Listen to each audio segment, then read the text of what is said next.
Avez-vous déjà pensé qu'un simple cahier oublié pouvait bouleverser tout ce qu'une famille croyait savoir sur son passé? En 1922, à Nantes, dans une maison bourgeoise tranquille, une jeune domestique arrivée depuis peu semblait n'avoir aucune importance.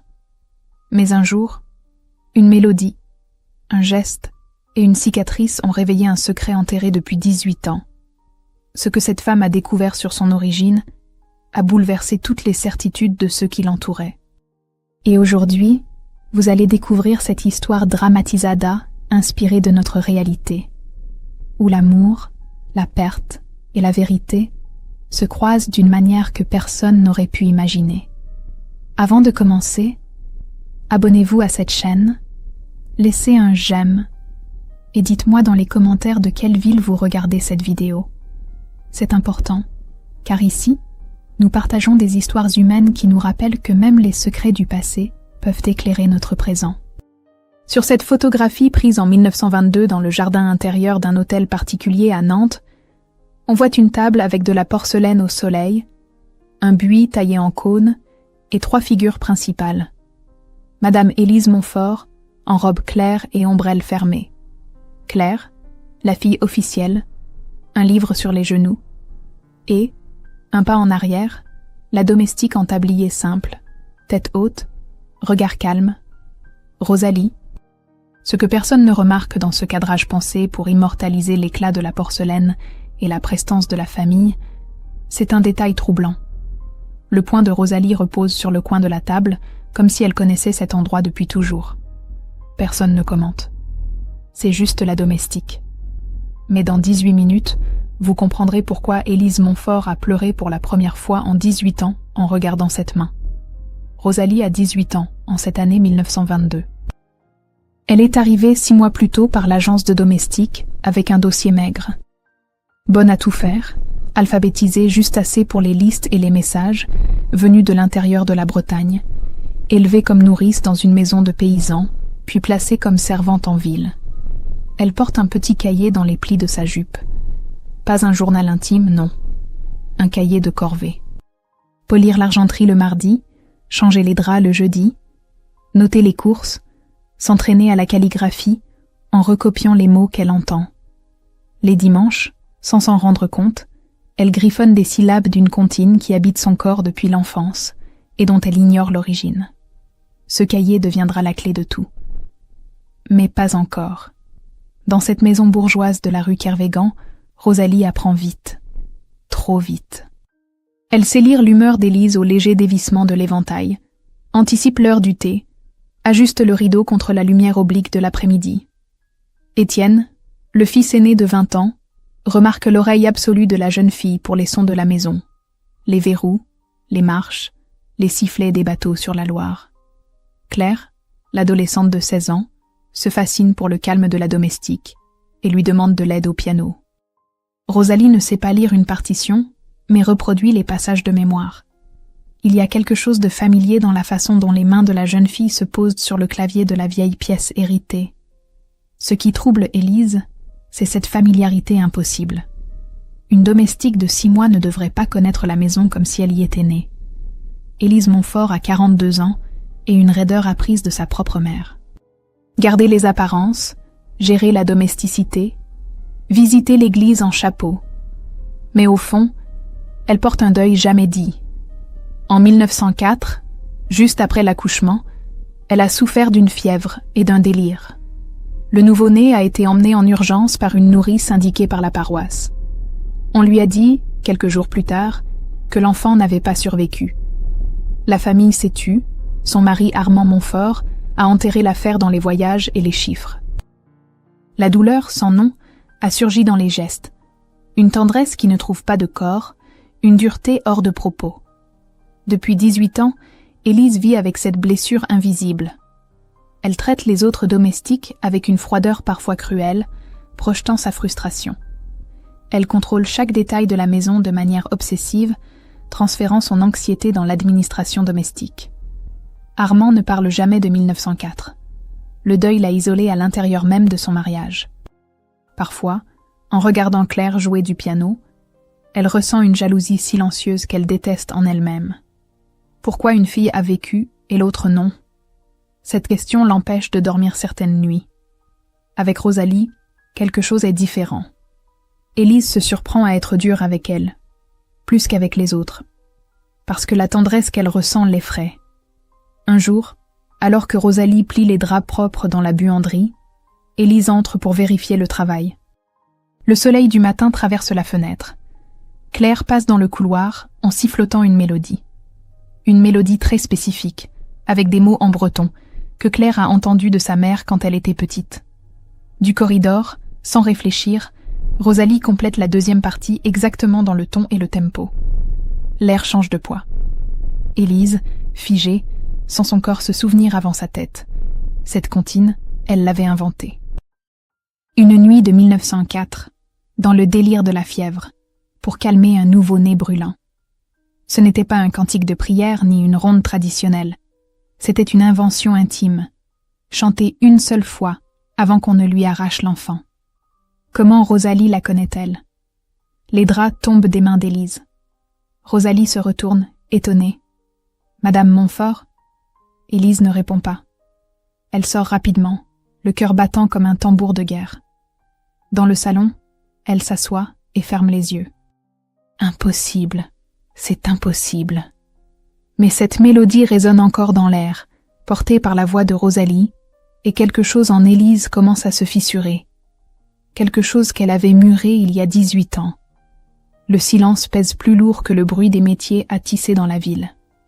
Ce soir-là, Rosalie range son cahier dans sa chambre sous les combles. Elle ouvre la page du dimanche, et comme toujours, elle écrit des syllabes isolées qu'elle essaie de se rappeler d'un temps nébuleux. Hortense. Mon. Lise. Des mots qui flottent dans sa mémoire sans contexte. Elle ne sait pas pourquoi elle les écrit. C'est comme gratter une démangeaison dont elle ne voit pas la source. En bas, dans le grand salon, Élise regarde par la fenêtre les bateaux sur la Loire et se demande si le destin peut être aussi cruel que de lui rendre ce qu'elle croyait perdu, ou si elle devient folle. 18 ans après, les jours suivants, Élise observe Rosalie avec une attention qui frôle l'obsession. Chaque geste, chaque mot, chaque silence. La façon dont la jeune fille coupe le pain le matin, comme si ses mains connaissaient le rythme exact. La manière dont elle arrange les fleurs dans le vase du vestibule. Toujours les mêmes combinaisons qu'Élise elle-même aurait choisies. Ce n'est pas de l'imitation. C'est quelque chose de plus profond, de plus troublant. Comme si cette fille portait en elle une mémoire qui n'est pas la sienne. Ou qu'il est trop. Pour comprendre ce qui se passe dans cette maison de Nantes en 1922, il faut revenir en arrière. À 1904, quand Élise avait 24 ans et attendait son 3e enfant. L'accouchement avait été difficile. La sage-femme, Madame Guérin, avait dû utiliser les instruments. Dans la fièvre qui avait suivi, Élise avait déliré pendant 3 jours. Elle se souvient de bras qui lui arrachaient de quelque chose, de voix qui chuchotaient que c'était mieux ainsi, que Dieu déciderait. Quand la fièvre était tombée, on lui avait dit que le bébé n'avait pas survécu. Pas de corps à enterrer. Pas de cérémonie. Juste un silence épais comme de la boue. Armand avait exigé qu'on n'en parle plus jamais. Dans les familles bourgeoises de province, on ne s'attarde pas sur les tragédies. On continue. On garde la tête haute. On va à la messe le dimanche. Mais Élise, elle, n'avait jamais pu continuer vraiment. Quelque chose en elle s'était cassé cette nuit-là. Elle avait appris à jouer le rôle de la matrone respectable. Mais à l'intérieur, elle portait un trou noir qu'aucune prière ne pouvait remplir. Parfois, la nuit, elle se réveillait en sursaut, certaine d'avoir entendu un bébé pleurer. Mais il n'y avait que le silence et le ronflement d'Armand à côté d'elle. Ce qu'Élise ne savait pas, c'est que dans les milieux bourgeois de cette époque, quand un accouchement tournait mal, quand une mère tombait malade, les familles avaient parfois recours à des intermédiaires discrets. Des femmes liées aux paroisses qui plaçaient les nouveau-nés dans des familles de paysans ou chez des nourrices de campagne. L'assistance publique gérait ces placements, mais il existait aussi des circuits parallèles, plus discrets, pour les familles qui voulaient éviter le scandale.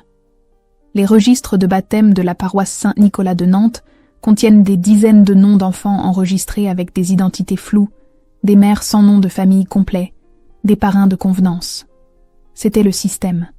Personne n'en parlait, mais tout le monde savait.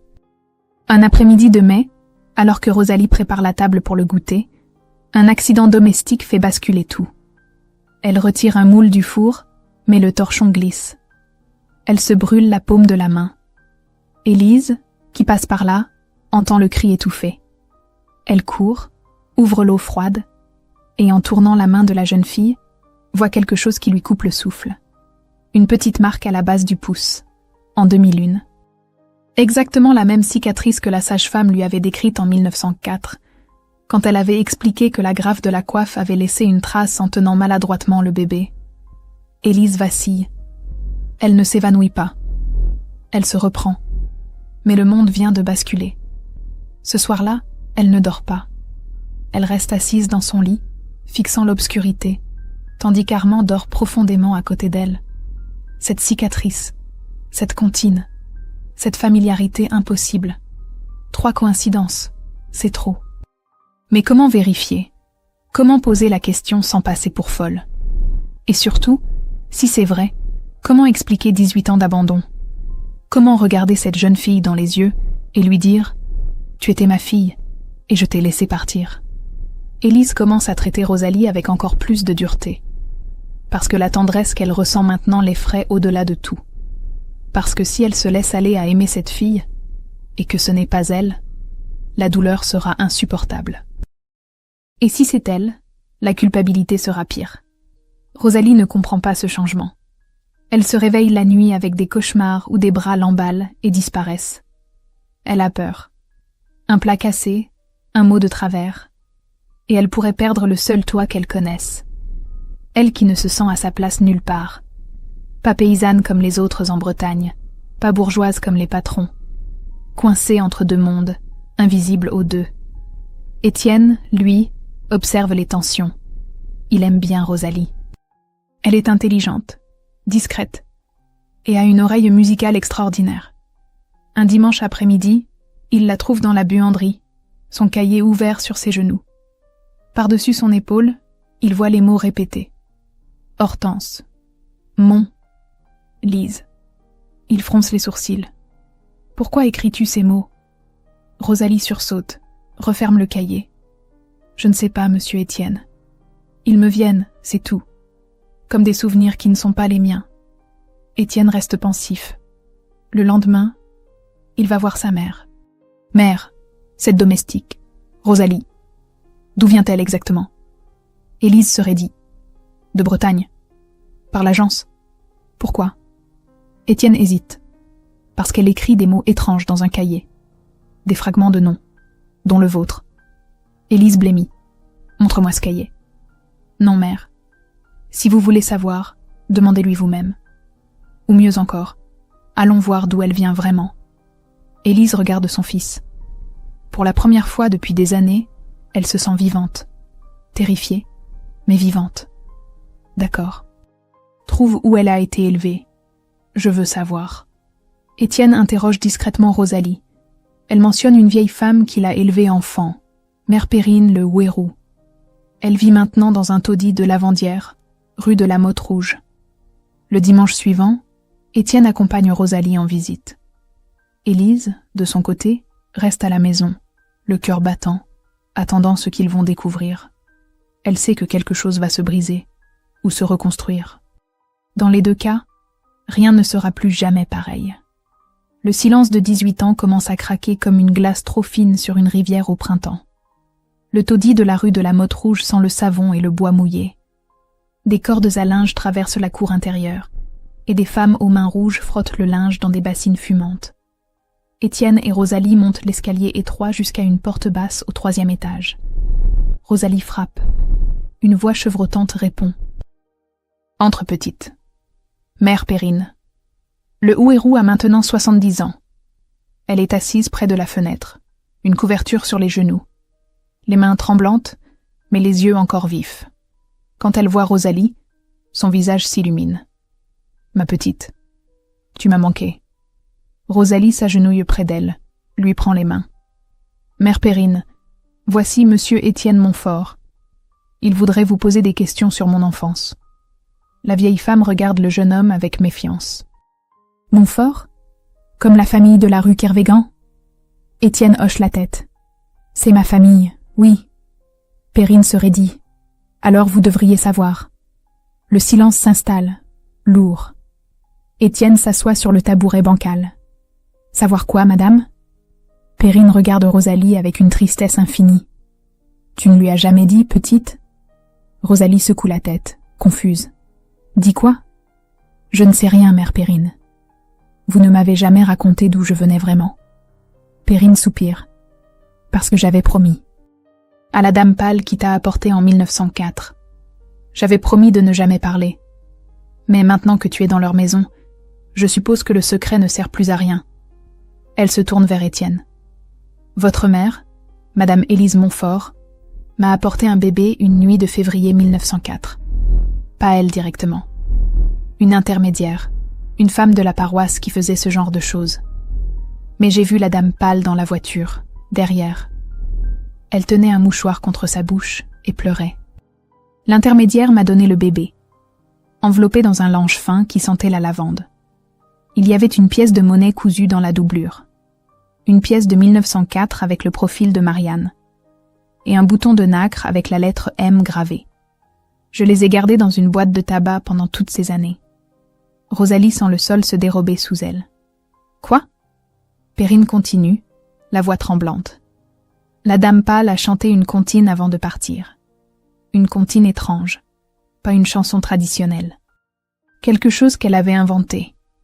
Je m'en souviens parce que c'était beau et triste à la fois. Elle l'a chanté une seule fois, pour calmer l'enfant qui pleurait. Puis elle est partie, et je ne l'ai plus jamais revue.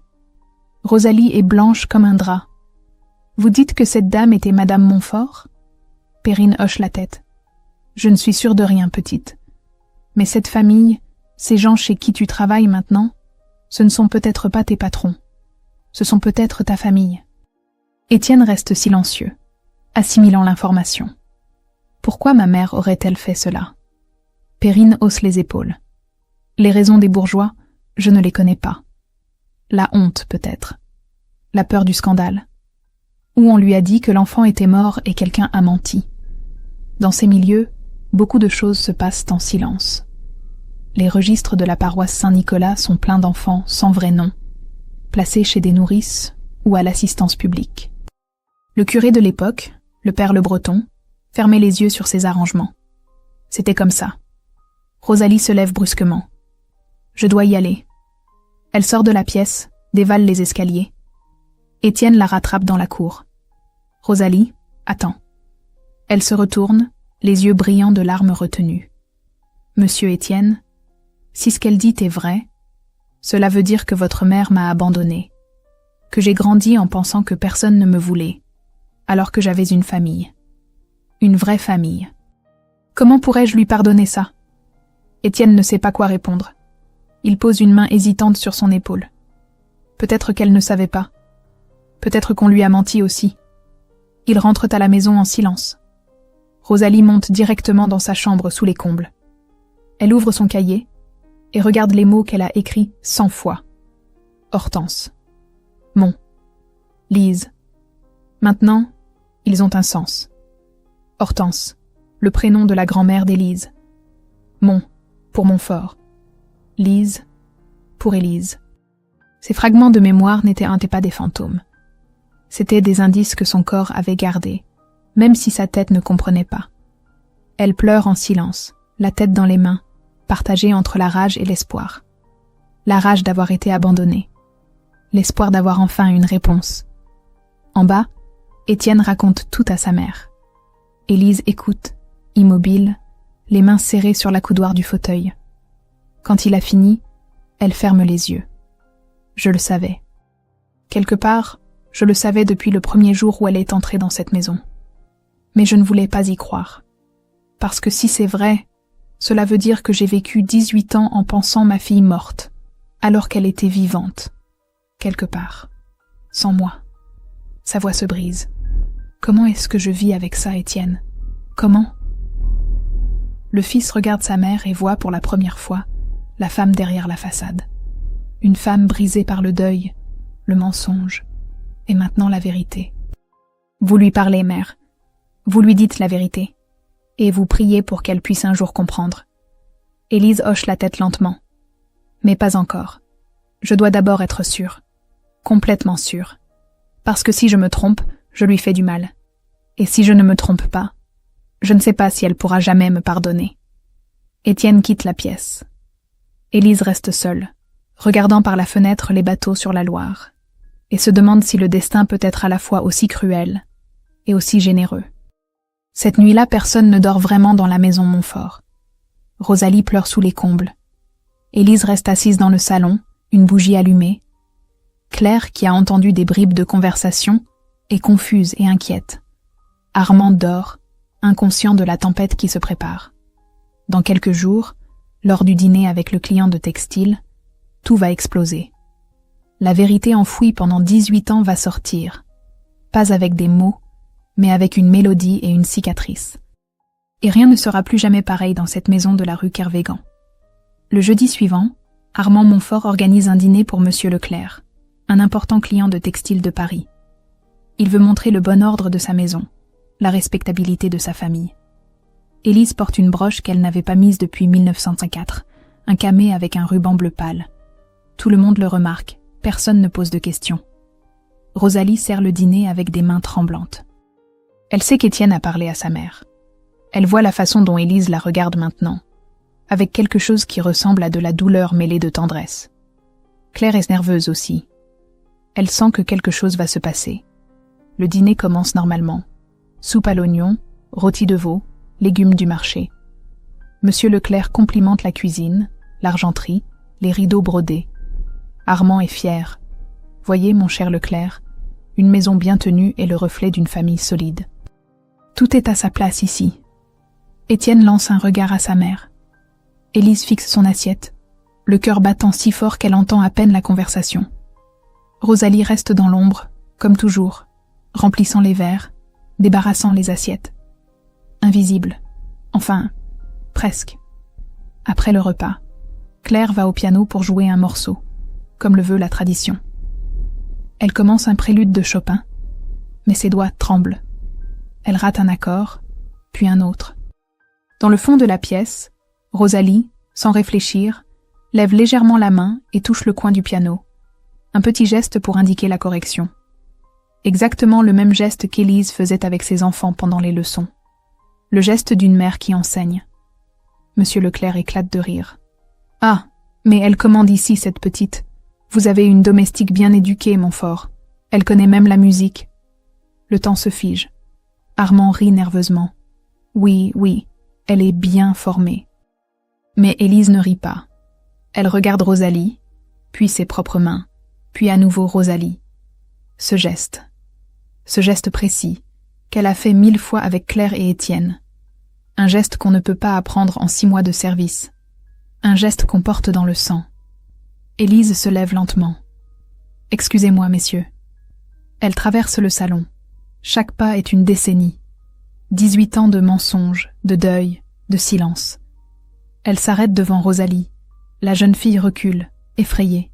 « Madame, je suis désolée. Je ne voulais pas. » Élise secoue la tête. « Montre-moi tes mains. » Rosalie hésite, puis tend ses mains. Élise les prend, les retourne, voit la petite cicatrice en demi-lune à la base du pouce. Ses yeux se remplissent de larmes. « Tu sais la comptine ?» demande-t-elle d'une voix brisée. Rosalie tremble. « Quelle comptine, madame ?» Élise commence à chanter, d'une voix douce et chevrotante, en breton. C'est la mélodie que Rosalie écrit dans son cahier depuis des années, sans savoir pourquoi. La mélodie qui lui vient la nuit, dans ses rêves de bras qui l'emballent et disparaissent. Sans réfléchir, elle complète la deuxième phrase. Les deux voix se rejoignent en harmonie. Le salon devient complètement silencieux. Armand est debout, blanc comme un linge. « Élise, que se passe-t-il » Élise ne répond pas. Elle tire Rosalie contre elle et l'embrasse. Pour la première fois en 18 ans, elle pleure devant des gens. Pas des larmes silencieuses de dame respectable, mais des sanglots déchirants de mère qui retrouve son enfant.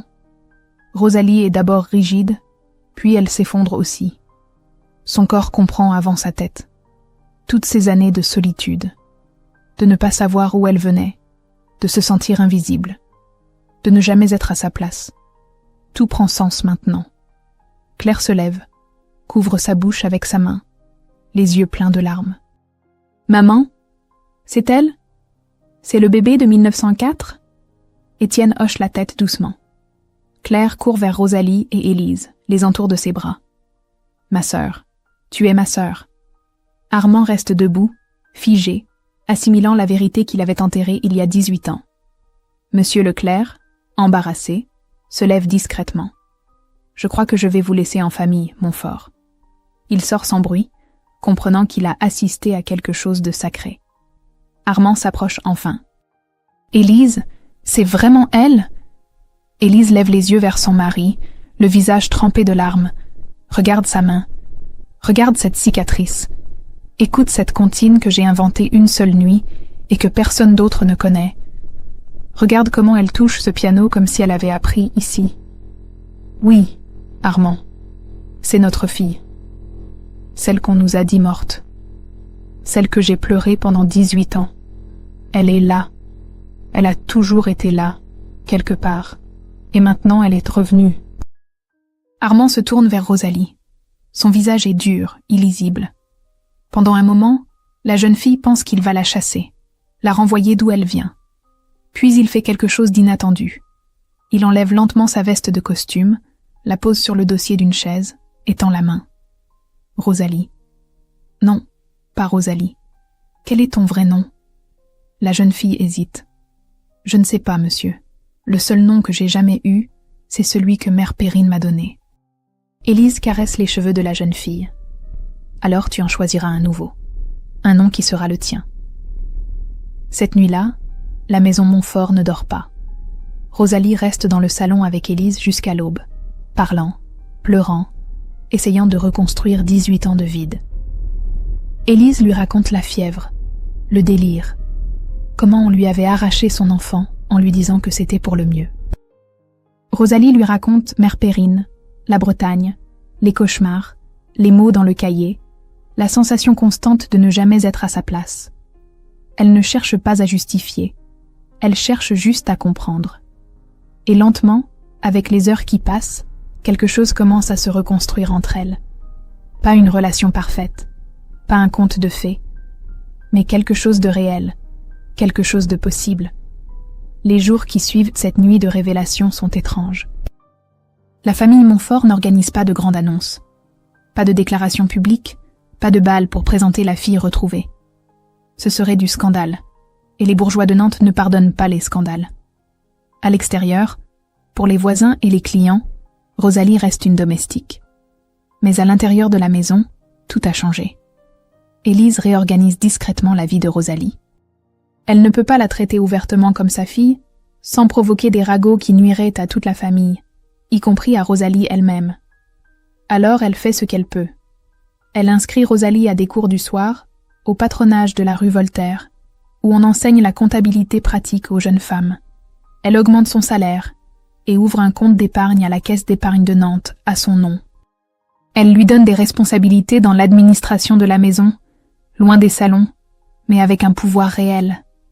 L'achat des provisions, la gestion de la buanderie, l'embauche des couturières occasionnelles. Claire, elle, appelle Rosalie ma sœur quand elles sont seules. Le soir, après le dîner, elles montent ensemble au salon de musique et jouent à 4 mains. Rosalie apprend vite, son oreille absolue, compensant son manque de formation. Claire lui prête des livres, lui apprend les codes sociaux que personne n'enseigne aux domestiques. Elles rient ensemble en pliant les draps. Elles se confèrent des secrets. Une amitié se construit, discrète mais solide. Armand, lui, reste distant. Il accepte la situation parce qu'il ne peut pas la nier, mais il ne peut pas non plus l'embrasser pleinement. Trop d'orgueil, trop de peur de ce que diraient les autres notables. Mais il fait un geste qui surprend tout le monde. Il transfère à Rosalie l'administration complète de la buanderie familiale. Pas juste le linge de la maison, mais aussi le service de blanchissage que les Montfort offrent à d'autres familles bourgeoises. Un petit commerce discret mais rentable. C'est un pouvoir pratique, économique, qui change le destin de Rosalie sans l'exposer socialement.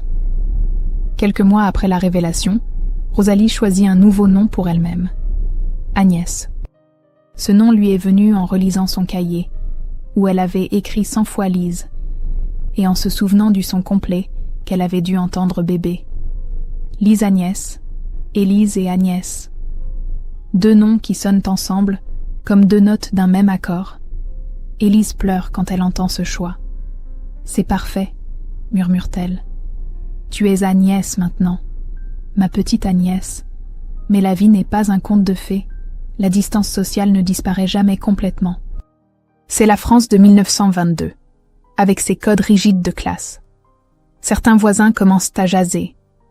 Pourquoi cette domestique a-t-elle tant de privilèges? Certains clients arrêtent de venir à la maison Montfort, gênés par les rumeurs. Armand doit gérer les questions, les regards en biais. Agnès, elle, porte cette ambiguïté douloureuse. Elle n'est plus vraiment une domestique, mais elle ne sera jamais vraiment une bourgeoise. Elle reste entre deux mondes, mais maintenant, au moins, elle sait où elle vient. L'année suivante, Agnès transforme la buanderie familiale en un petit atelier de repassage et de couture fine. Elle embauche 2 amies du patronage, des filles comme elle, invisibles, qui cherchent juste une chance. Elle embauche aussi Mère Perrine, maintenant trop âgée pour le travail dur, pour des tâches légères. Plier les mouchoirs, tricoter les boutons, raccommoder les ourlets. Perrine est heureuse de retrouver la petite qu'elle a élevée et de la voir enfin épanouie. Mais le corps de Perrine est usé par 70 ans de travail manuel. En janvier 1926, une pneumonie l'emporte en 3 jours. Agnès ferme l'atelier pendant 3 jours de deuil. Elle organise une messe en son honneur à la paroisse Saint-Nicolas, payée de sa propre poche. Le jour de l'enterrement, Élise vient. Elle se tient à côté d'Agnès devant la tombe modeste du cimetière de Miséricorde. Elles ne se touchent pas, les apparences doivent être maintenues, mais leurs regards se croisent. Élise murmure « Elle t'a sauvée quand moi je ne pouvais pas. Je lui dois tout. » Agnès hoche la tête, les larmes coulant silencieusement. « J'ai eu 2 mères. J'ai perdu l'une pour retrouver l'autre. Les 2 me manqueront toujours. Les années passent. L'atelier d'Agnès prospère modestement. Elle ne devient pas riche, mais elle a un toit, un revenu stable, et quelque chose de plus précieux encore. Une dignité. En 1928, elle emploie 4 femmes. Son livre de compte est impeccable. Les clients sont satisfaits. Elle a transformé sa douleur en projet. Ce qu'elle a vécu, l'abandon, l'invisibilité, elle refuse que d'autres femmes le vivent sans espoir de sortie. En 1934, pour le 30e anniversaire d'Agnès, Élise la convie au jardin où la photographie a été prise 12 ans plus tôt. C'est un jour de printemps. Le soleil filtre à travers les feuilles du marronnier. Élise sort un petit écrin de velours bleu. À l'intérieur, il y a le bouton de nacre avec la lettre M gravée, celui que Perrine avait gardé pendant 18 ans. Je l'ai récupéré après sa mort, explique Élise. Je voulais te le donner à un moment qui compte. Ce n'est pas une preuve pour le monde, juste un signe entre nous, pour que tu te souviennes d'où tu viens et de ce que tu as traversé. Agnès prend le bouton, le tourne dans ses doigts, puis elle sourit, un sourire triste mais serein. Je veux garder le tablier aussi, madame. Pas comme domestique, mais comme emblème, pour me souvenir du chemin parcouru. Élise hoche la tête. Tu n'es plus obligée de m'appeler madame quand nous sommes seuls. Agnès la regarde, des années de distance sociale encore présentes entre elles. Peut-être un jour. Pas encore, mais un jour. Cette photographie de 1922, avec Rosalie debout derrière la table, la main posée familièrement sur le coin, existe toujours. Elle n'est pas dans un musée ou une archive publique. Elle est dans le salon d'une petite maison près du Jardin des Plantes à Nantes, où vit aujourd'hui une arrière-petite-fille d'Agnès. Cette femme s'appelle Marie. Elle a 70 ans et elle connaît l'histoire par cœur. Sa grand-mère, Agnès, la lui a racontée avant de mourir en 1962. Quand Marie regarde cette photo, elle voit plus qu'une scène de jardin bourgeois.